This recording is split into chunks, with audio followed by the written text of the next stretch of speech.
Welcome to Lux Fluent. Before we begin, please subscribe and click the bell so you never miss our analysis of global power networks. Today we will explore how Iran's supreme leader, Ayatollah Ali Khamenei, built a hidden financial empire worth an estimated 95 billion US dollars through Setad, a parastatal conglomerate under his control. You will see how Khamenei balances a public image of modesty with a private life of considerable luxury, and learn how his son, Mujtaba, has amassed influence and resources around 3 billion US dollars. We will also unpack Setad's extensive corporate network, examine his control over the IRGC and assembly of experts, and consider what it means for Iran's future leadership and the stability of the regime.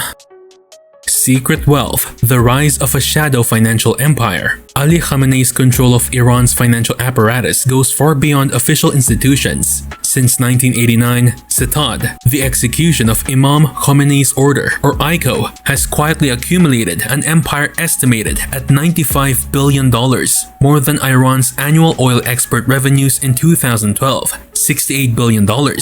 At its core, Setad accumulated vast land and property assets, around $52 billion from real estate and $43 billion from diversified corporate stakes, by systematically seizing thousands of abandoned properties from religious minorities, expatriates, and wealthy Iranians. This was enabled through legal loopholes and court rulings, giving Setad near total autonomy outside normal parliamentary or auditing oversight. While Iranian state officials describe Setad as a charity supporting veterans and the poor, investigative journalism paints a different picture. Revenues are directed first toward expanding its corporate reach and reinforcing Khamenei's personal authority. US sanctions in 2013 described it as a massive network of front companies hiding assets on behalf of Iran's leadership. Though Setad reportedly funds schools, clinics, and job creation, claimed to be over 90% of profits, its vast budget remains opaque, insulating Khamenei from political pressures and strengthening his grip on power.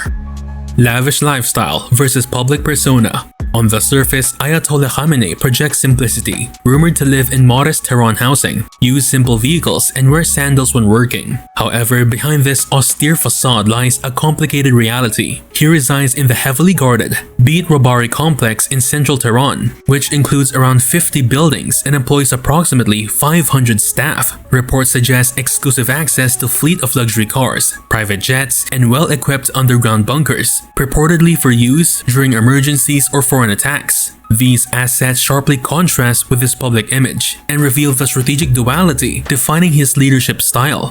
The luxury doesn't end with property and transport. Local and international sources suggest Setad's holdings extend into leisure enterprises and high-end consumer ventures like spa complexes, farmlands, and even ostrich farming. Even as he enforces conservative social policies, scholars argue Khamenei maintains this austere portrayal to retain moral legitimacy, while his real lifestyle remains obscured behind this public persona. This tension between humility and privilege is a core underpinning of his power, appearing pious while controlling a luxurious guarded life behind closed doors.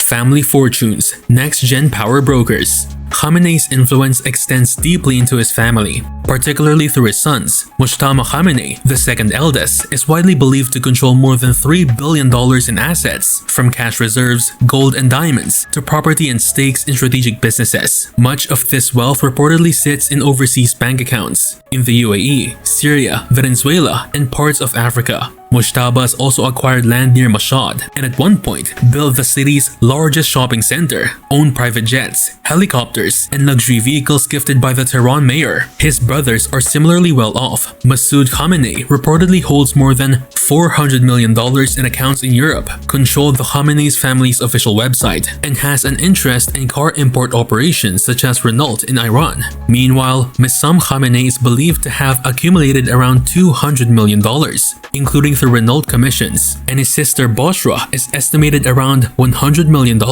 Their combined wealth forms a dynastic financial network that consolidates economic and political influence within Khamenei's inner circle, far from transparency or public oversight.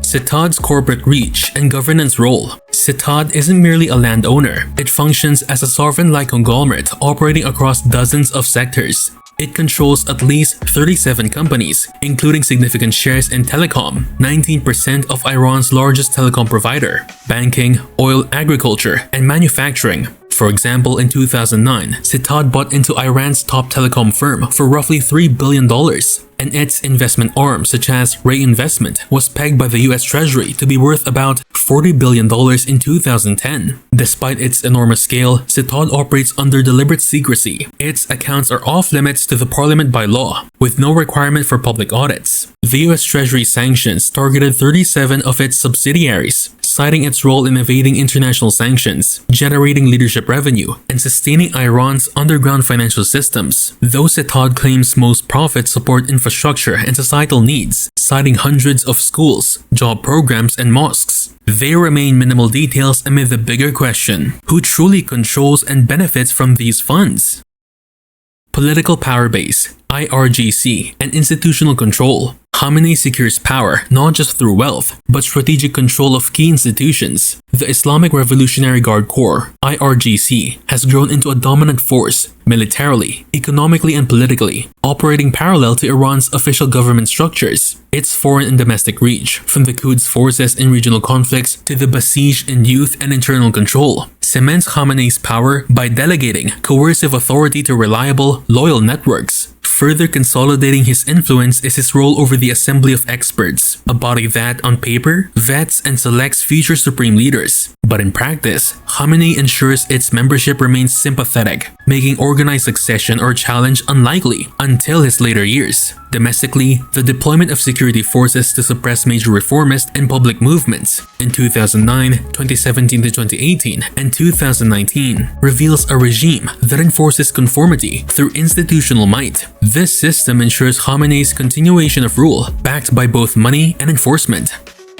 Geopolitical clout and security posture. Khamenei's influence radiates far beyond Iran's borders. Under his watch, the IRGC Quds force became the backbone of Iran's strategy in Iraq, Syria, Lebanon, Hezbollah, and Yemen Houthi rebels. His support for these groups reinforces Iran's role as a central player in Middle Eastern geopolitics and amplifies his regional leverage in negotiations involving the US, Israel, and neighboring states. His security posture remains intensely guarded, with personal survival prioritized through fortified bunkers in Tehran. This speaks volumes about the perceived vulnerability of the clerical regime as well as its resolve. His rhetoric frames the US and Israel as existential threats, often characterizing them as enemies to be resisted at all costs, even placing martyrdom above surrender. This ideological posture, combined with operational resilience, positions him at the center of Iran's geopolitical strategy.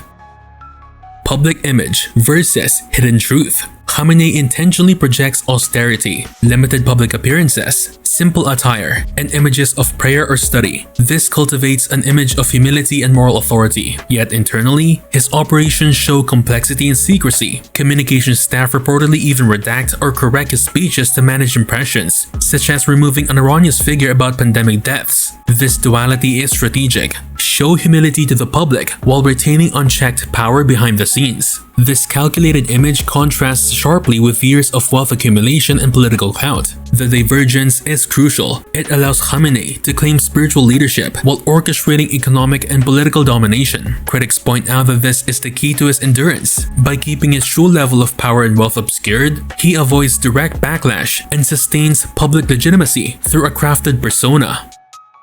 Succession questions and regime stability. At age 86, Khamenei's departure is looming, and the question of succession is urgent. Mojtaba Khamenei is viewed by many insiders as the likely heir. His connections to the IRGC, shadow influence over the Supreme Leader's office, and wealth suggest a backstage grooming process. Some analysts, however, sound caution. Hereditary succession goes against Iran's founding ideals, and some believe a collective of hardliners or military might fill any power gap. The danger lies in the system's personalization. Decades of structuring power around one figure means there is no clear institutional continuity. A sudden transition could spark internal competition, empower the IRGC disproportionately, or drive factionalism within the Assembly of Experts. Observers suggest the next supreme leader may be a negotiated figure, a compromise between establishment clergy and military elites, ensuring regime endurance while limiting individual dominance. From Zatod's hidden billions to IRGC's power grip and potential successors, Iran's leadership picture is complex and fascinating. What will be the defining chapter of its future? Comment below to let us know. While you're here, watch another video up there. Subscribe to Lux Fluent, and remember, get fluent, stay fluent.